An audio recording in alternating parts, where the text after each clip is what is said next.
Neville Goddard, Lesson 5, Questions and Answers. Question 1.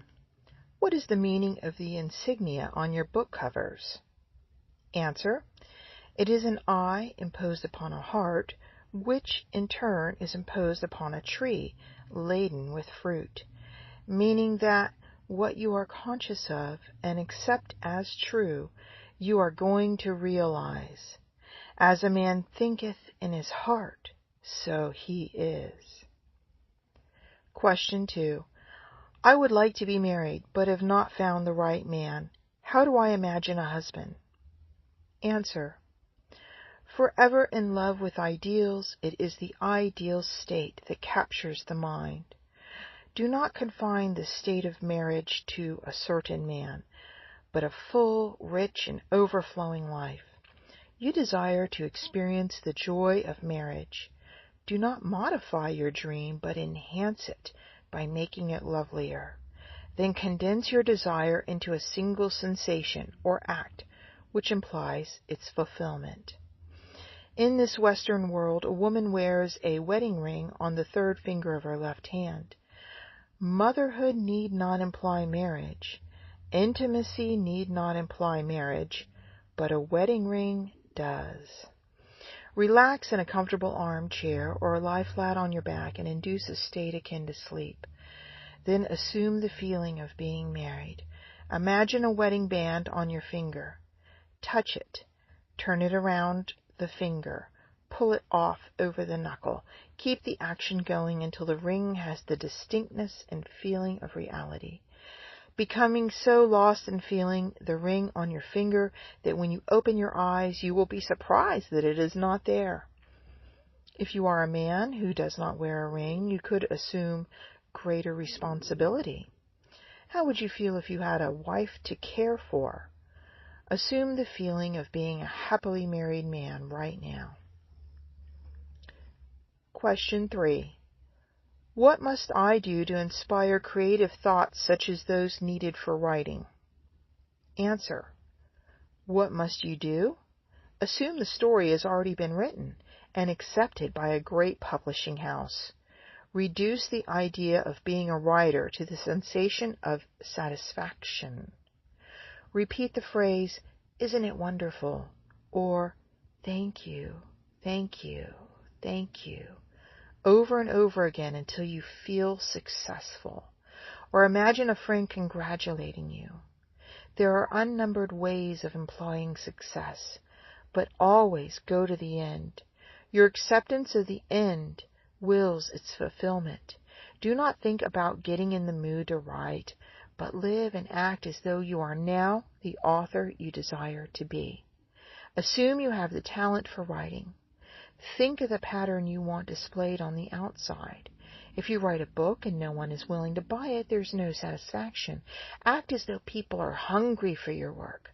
Live as though you cannot produce stories or books fast enough to meet the demand. Persist in the assumption, and all that is necessary to achieve your goal will quickly burst into bloom, and you will express it. Question 4. How do I imagine larger audiences for my talks? Answer. I can answer you best by sharing the technique used by a very able teacher I know. When this man first came to this country, he began speaking in a small hall in New York City. Although only 50 or 60 people attended his Sunday morning meeting, as they sat in front, this teacher would stand at the podium and imagine a vast audience. Then he would say to the empty space, "Can you hear me back there?" Today this man is speaking in Carnegie Hall in New York City to approximately 2,500 people every Sunday morning and Wednesday evening. He wanted to speak to crowds. He was not modest. He did not try to fool himself, but built a crowd in his own consciousness, and crowds come. Stand before a large audience. Address this audience in your imagination. Feel you are on that stage, and your feeling will provide the means. Question 5. Is it possible to imagine several things at the same time, or should I confine my imagining to one desire? Answer. Personally, I like to confine my imaginal act to a single thought, but that does not mean I will stop there. During the course of a day, I may imagine many things, but instead of imagining lots of small things, I would suggest that you imagine something so big it includes all the little things. Instead of imagining wealth, health, and friends, imagine being ecstatic. You could not be ecstatic and be in pain. You could not be ecstatic and be threatened with a dispossession notice. You could not be ecstatic if you were not enjoying a full measure of friendship and love. What would the feeling be like were you ecstatic without knowing what had happened to produce your ecstasy? Reduce the idea of ecstasy to the single sensation. Isn't it wonderful? Do not allow the conscious reasoning mind to ask why, because if it does, it will start to look for visible causes, and then the sensation will be lost. Rather, repeat over and over again, isn't it wonderful? Suspend judgment as to what is wonderful. Catch the one sensation of the wonder of it all, and things will happen to bear witness to the truth of this sensation, and I promise you it will include all the little things. Question 6. How often should I perform the imaginal act? A few days or several weeks? Answer. In the book of Genesis, the story is told of Jacob wrestling with an angel. This story gives us the clue we are looking for, that when satisfaction is reached, impotence follows. When the feeling of reality is yours, for the moment at least, you are mentally impotent. The desire to repeat the act of prayer is lost, having been replaced by the feeling of accomplishment. You cannot persist in wanting what you already have. If you assume you are what you desire to be to the point of ecstasy, you no longer want it. Your imaginal act is as much a creative act as the physical one wherein man halts, shrinks, and is blessed. For as a man creates his own likeness, so does your imaginal act transform itself into the likeness of your assumption.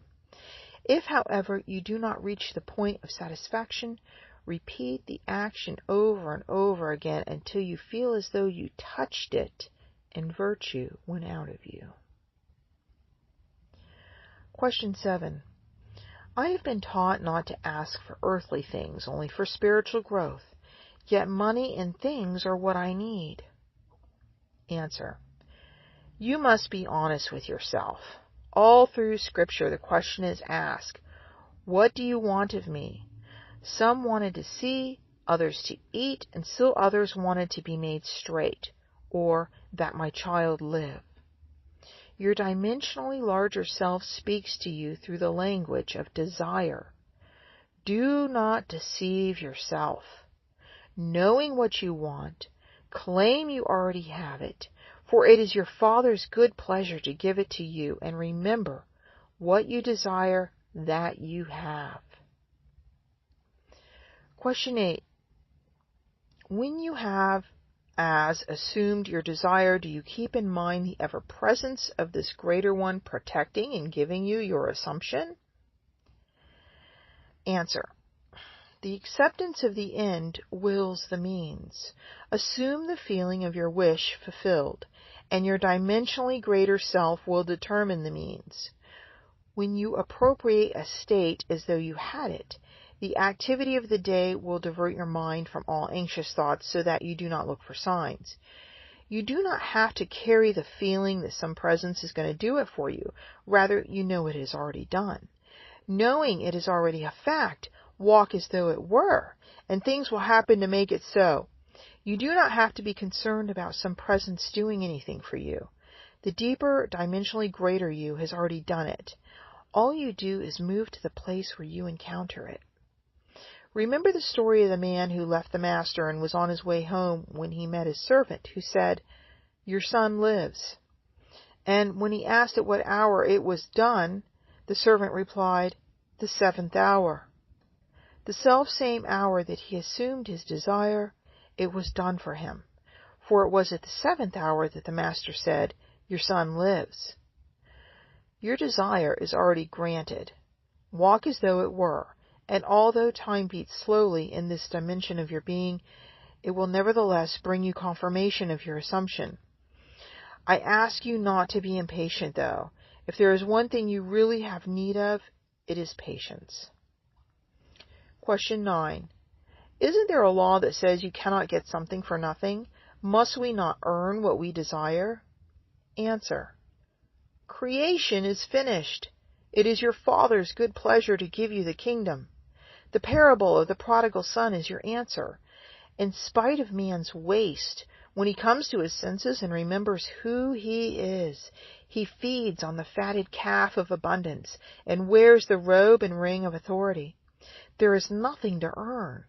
Creation was finished in the foundation of time. You, as man, are God made visible for the purpose of displaying what is, not what is to be. Do not think you must work out your salvation by the sweat of your brow. It is not 4 months until the harvest. The fields are already white. Simply thrust in the sickle. Question 10.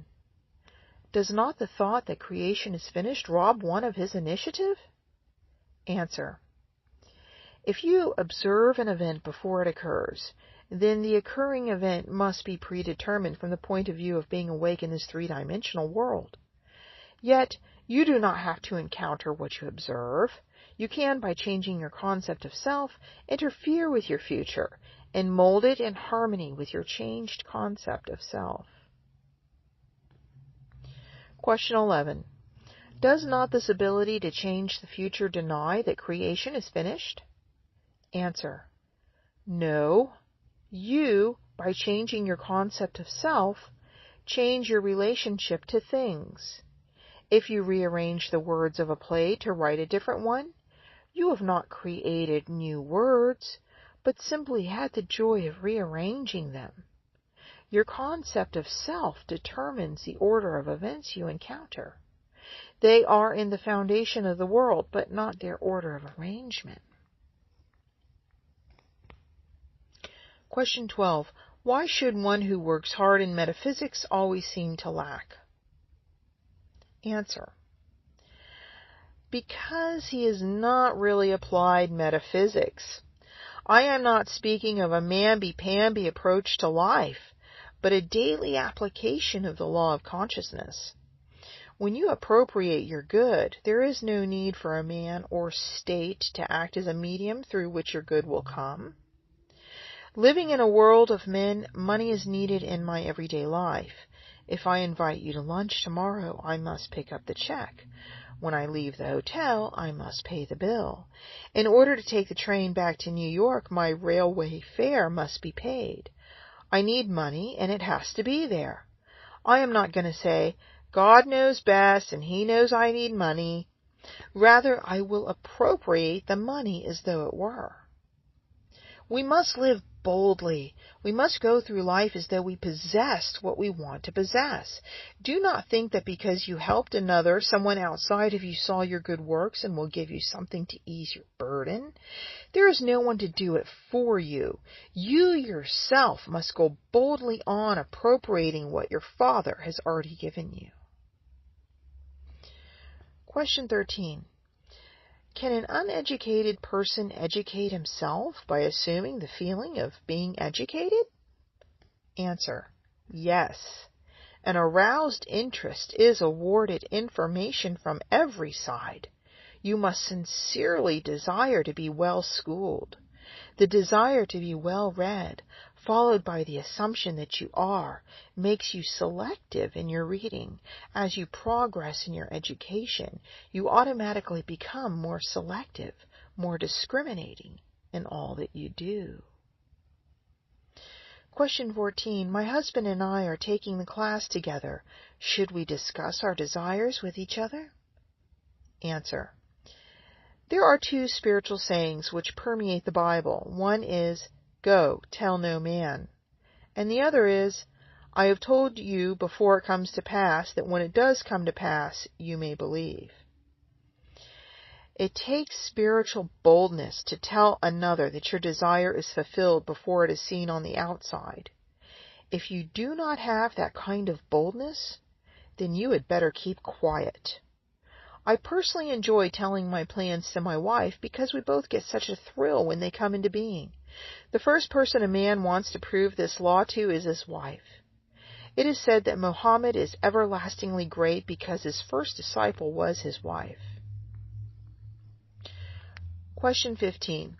Should my husband and I work on the same project or on separate ones? Answer. That is entirely up to you. My wife and I have different interests, yet we have much in common. Do you recall the story I told of our return to the United States this spring? I felt it was my duty as a husband to get passage back to America, so I appropriated that to myself. I feel there are certain things that are on my wife's side of the contract, such as maintaining a clean, lovely home and finding the appropriate school for our daughter, so she takes care of those. Quite often my wife will ask me to imagine for her, as though she has greater faith in my ability to do it than in her own. That flatters me because every man worthy of the name wants to feel that his family has faith in him. But I see nothing wrong in the communion between two who love one another. Question 16. I would think that if you get too much into the sleepy state, there would be a lack of feeling. Answer. When I speak of feeling, I do not mean emotion, but acceptance of the fact that the desire is fulfilled. Feeling grateful, fulfilled, or thankful, it is easy to say, "Thank you, isn't it wonderful?" or "It is finished." When you get into the state of thankfulness, you can either awaken, knowing it is done, or fall asleep in the feeling of the wish fulfilled. Question 17. Is love a product of your own consciousness? Answer. All things exist in your consciousness, be they love or hate. Nothing comes from without. The hills to which you look for help are those of an inner range. Your feelings of love, hate, or indifference all spring from your own consciousness. You are infinitely greater than you could ever conceive yourself to be. Never in eternity will you reach the ultimate you. That is how wonderful you are. Love is not a product of you. You are love, for that is what God is, and God's name is I Am, the very name you call yourself before you make the claim as to the state you are now in. Question 18. Suppose my wants cannot materialize for 6 months to a year. Do I wait to imagine them? Answer. When the desire is upon you, that is the time to accept your wish in its fullness. Perhaps there are reasons why the urge is given you at this time. Your three-dimensional being may think it cannot be now, but your fourth-dimensional mind knows it already is. So the desire should be accepted by you as a physical fact now. Suppose you wanted to build a house. The urge to have it is now, but it is going to take time for the trees to grow and the carpenter to build the house. Although the urge seems big, do not wait to adjust to it. Claim possession now, and let it objectify itself in its own strange way. Do not say, "It will take 6 months or a year." The minute the desire comes upon you, assume it is already a fact. You and you alone have given your desire a time interval, and time is relative when it comes to this world. Do not wait for anything to come to pass. Accept it now as though it were, and see what happens. When you have a desire, the deeper you, whom men call God, is speaking. He urges you, through the language of desire, to accept that which is not, that which is to be. Desire is simply his communion with you, telling you that your desire is yours, now. Your acceptance of this fact is proved by your complete adjustment to it, as though it were true. Question 19. Why do some of us die young? Answer. Our lives are not, in retrospect, measured by years, but by the content of those years. Question 20. What would you consider a full life? Answer: a variety of experiences. The more varied they are, the richer is your life. At death you function in a dimensionally larger world and play your part on a keyboard made up of a lifetime of human experiences. Therefore, the more varied your experiences, the finer is your instrument, and the richer is your life. Question 21. What about a child who dies at birth? Answer: the child who is born lives forever, as nothing dies. It may appear that the child who dies at birth has no keyboard of human experience, but, as a poet once said, he drew a circle that shut me out, infidel, scoundrel, a thing to flout. But love and I had the wit to win. We drew a circle that took him in. The loved one has access to the sensory experiences of the lover. God is love. Therefore, ultimately, everyone has an instrument, the keyboard of which is the sensory impressions of all men. Question 22. What is your technique of prayer? Answer: it starts with desire, for desire is the mainspring of action. You must know and define your objective, then condense it into a sensation which implies fulfillment. When your desire is clearly defined, immobilize your physical body and experience in your imagination the action which implies its fulfillment. Repeat this act over and over again until it has the vividness and feeling of reality. Or condense your desire into a single phrase that implies fulfillment, such as, "Thank you, Father," or "Isn't it wonderful?" or "It is finished." Repeat that condensed phrase or action in your imagination over and over again. Then either awaken from that state or slip off into the deep. It does not matter, for the act is done when you completely accept it as being finished in that sleepy, drowsy state. Question 23. Two people want the same position. One has it. The other had it and now wants it back. Answer: your Father, the dimensionally greater you, has ways and means you know not of. Accept His wisdom. Feel your desire fulfilled. Then allow your Father to give it to you. The present one may be promoted to a higher position, or marry a man of great wealth and give up her job. She may come into a great deal of money, or choose to move to another state. Many people say they want to work, but I question that seriously. They want security and conditioned security on a job. But I really do not think the average girl truly wants to get up in the morning and go to work. Question 24. What is the cause of disease and pain?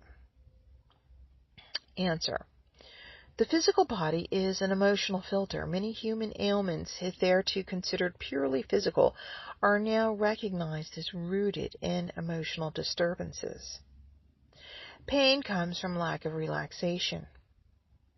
When you sleep, there is no pain. If you are under an anesthetic, there is no pain because you are relaxed, as it were. If you have pain, it is because you are tense and trying to force something.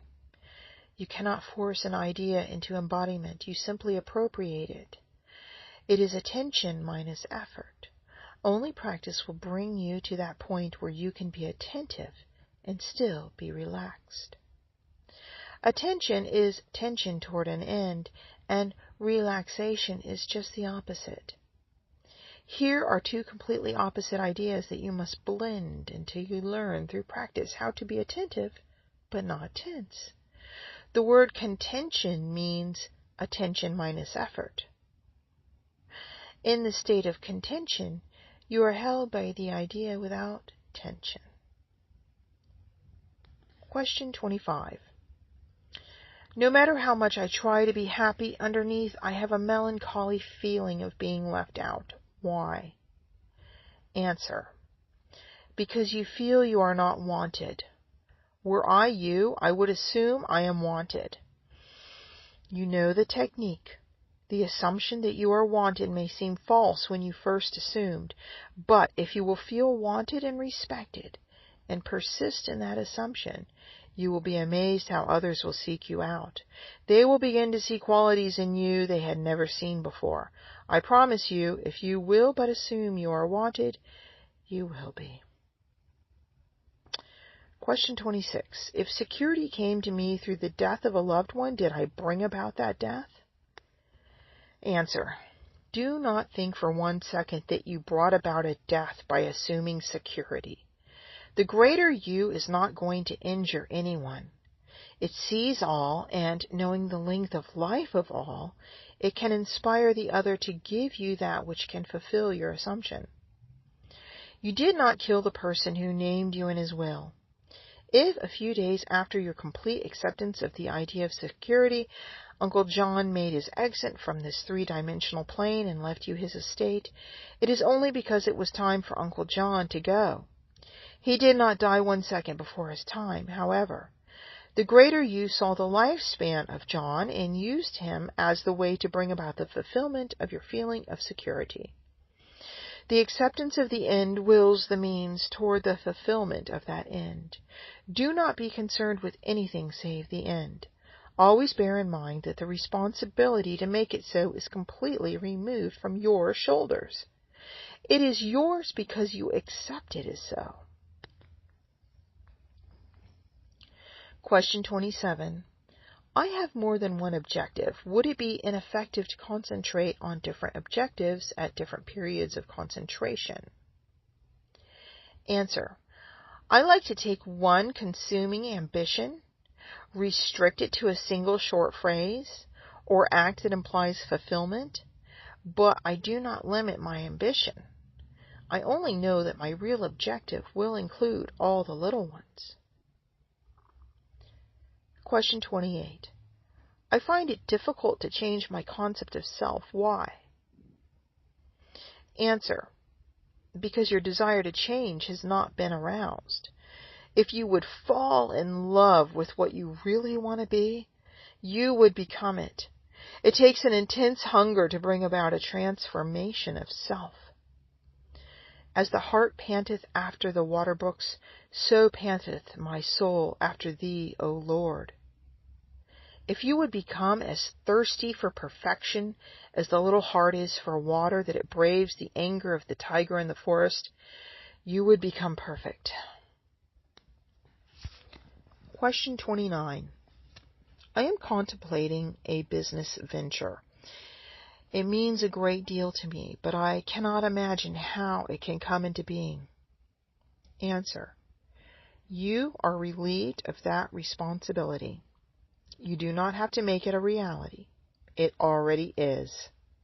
Although your concept of self seems so far removed from the venture you now contemplate, it exists now as a reality within you. Ask yourself how you would feel and what you would be doing if your business venture were a great success. Become identified with that character and feeling, and you will be amazed how quickly you will realize your dream. The only sacrifice you are called upon to make is to give up your present concept of self and appropriate the desire you want to express. Question 30. As a metaphysical student, I have been taught to believe that race beliefs and universal assumptions affect me. Do you mean that only to the degree I give these universal beliefs power over me, am I influenced by them?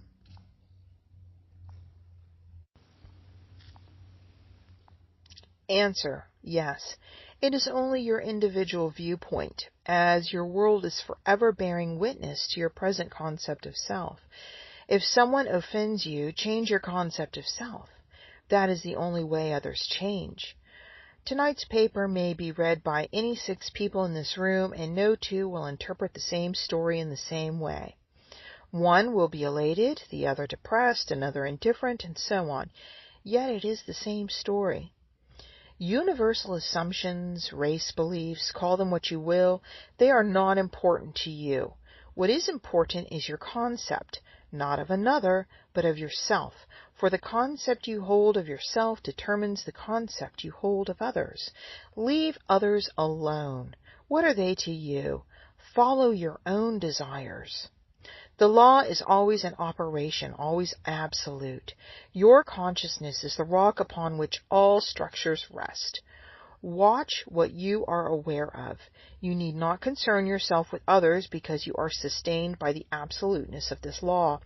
No man comes to you of his own accord, be he good, bad, or indifferent. He did not choose you. You chose him. He was drawn to you because of what you are. You cannot destroy the state another represents through force. Rather, leave him alone. What is he to you? Rise to a higher level of consciousness, and you will find a new world awaiting you. And as you sanctify yourself, others are sanctified. Question 31. Who wrote the Bible? Answer. The Bible was written by intelligent men who used solar and phallic myths to reveal psychological truths. But we have mistaken their allegory for history, and therefore have failed to see their true message. It is strange, but when the Bible was launched upon the world and acceptance seemed to be in sight, the great Alexandria Library was burnt to the ground, leaving no record as to how the Bible came into being. Few people can read other languages, so they cannot compare their beliefs with others. Our churches do not encourage us to compare. How many of the millions who accept the Bible as fact ever question it? Believing it is the Word of God, they blindly accept the words and thus lose the essence they contain. Having accepted the vehicle, they do not understand what the vehicle conveys. Question 32. Do you use the Apocrypha? Answer. Not in my teaching. I have several volumes of them at home. They are no greater than the 66 books of our present Bible.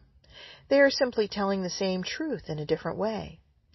For instance, the story is told of Jesus as a young boy watching children make birds out of mud. Holding the birds in their hands, they pretend the birds are flying. Jesus approaches and knocks the birds out of their hands. As they begin to cry, he picks up one of the broken birds and remolds it. Holding it high, he breathes upon it, and the bird takes wing. Here is a story of one who came to break the idols in the minds of men, then show them how to use the same substance and remold it into a beautiful form and give it life. That is what this story is trying to convey. I come not to bring peace, but a sword. Truth slays all the little mud hens of the mind, slays illusions, and then remolds them into a new pattern, which sets man free. Question 33. If Jesus was a fictional character created by biblical writers for the purpose of illustrating certain psychological dramas, how do you account for the fact that he and his philosophy are mentioned in the non-religious and non-Christian history of those times? Were not Pontius Pilate and Herod real flesh and blood Roman officials in those days? Answer. The story of Jesus is the identical story as that of the Hindu savior Krishna. They are the same psychological characters. Both were supposed to have been born of virgin mothers. The rulers of the time sought to destroy them when they were children. Both healed the sick, resurrected the dead, taught the gospel of love, and died a martyr's death for mankind. Hindus and Christians alike believe their Savior to be God made man. Today people quote Socrates, yet the only proof that Socrates ever existed is in the works of Plato. It is said that Socrates drank hemlock, but I ask you, who is Socrates? I once quoted a line from Shakespeare, and a lady said to me, "But Hamlet said that." Hamlet never said that. Shakespeare wrote the lines and put the words in the mouth of a character he created and named Hamlet. St. Augustine once said, That which is now called the Christian religion existed among the ancients. They began to call Christianity the true religion, yet it never existed. Question 34. Do you use affirmations and denials? Answer. Let us leave these schools of thought that use affirmations and denials. The best affirmation and the only effective one is an assumption, which in itself implies denial of the former state. The best denial is total indifference. Things wither and die through indifference. They are kept alive through attention. You do not deny a thing by saying it does not exist. Rather, you put feeling into it by recognizing it. And what you recognize as true is true to you, be it good, bad, or indifferent. Question 35. Is it possible for one to appear dead and still not be dead? Answer. General Lee was supposed to have been born 2 years after his mother, believed to be dead, was buried alive. Lucky for her, she was not embalmed or buried in the earth, but in a vault where someone heard her cry and released her. 2 years later, Mrs. Lee bore a son who became General Lee. That is part of this country's history. Question 36. How could one who was deprived in his youth become a success in life? Answer. We are creatures of habit, forming patterns of the mind which repeat themselves over and over again. Although habit acts like a compelling law which drives one to repeat the patterns, it is not a law, for you and I can change the patterns. Many successful men, such as Henry Ford, Rockefeller, and Carnegie, were deprived in their youth. Many of the great names in this country came from poor families, yet they left behind them great accomplishments in the political, artistic, and financial world. One evening, a friend of mine attended a meeting for young advertising executives. The speaker of the evening said to these young men, I have but one thing to say to you tonight, and that is, make yourself big and you cannot fail. Taking an ordinary fish bowl, he fills it with 2 bags, one of English walnuts and the other of small beans. Mixing them with his hand, he began to shake the bowl and said, This bowl is life.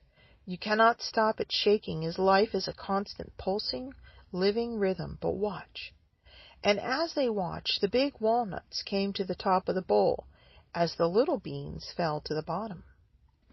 Looking into the bowl, the man asked, Which one of you is complaining, asking why? Then added, Isn't it strange? The sound is coming from the bowl and not the outside. A bean is complaining that if he had the same environment as the walnut, he too would do big things, but he never had the chance. Then he took a little bean from the bottom of the bowl and placed him on top, saying, I can move the bean through sheer force, but I cannot stop the bowl of life from shaking.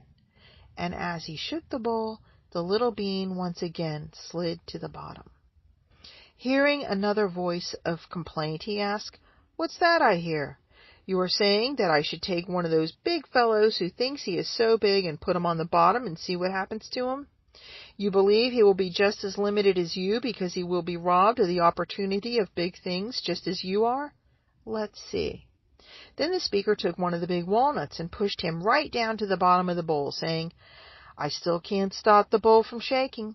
And as the men watched, the big walnut came to the top again. Then the speaker added, Gentlemen, if you really want to be successful in life, make yourself big. My friend took this message to heart and began to assume he was a successful businessman. Today he is truly a big man if you judge success by dollars. He now employs over 1,000 people in the city of New York. Each one of you can do what he did. Assume you are what you want to be. Walk in that assumption and it will harden into fact. End of questions and answers. End of Neville Goddard, Lesson 5.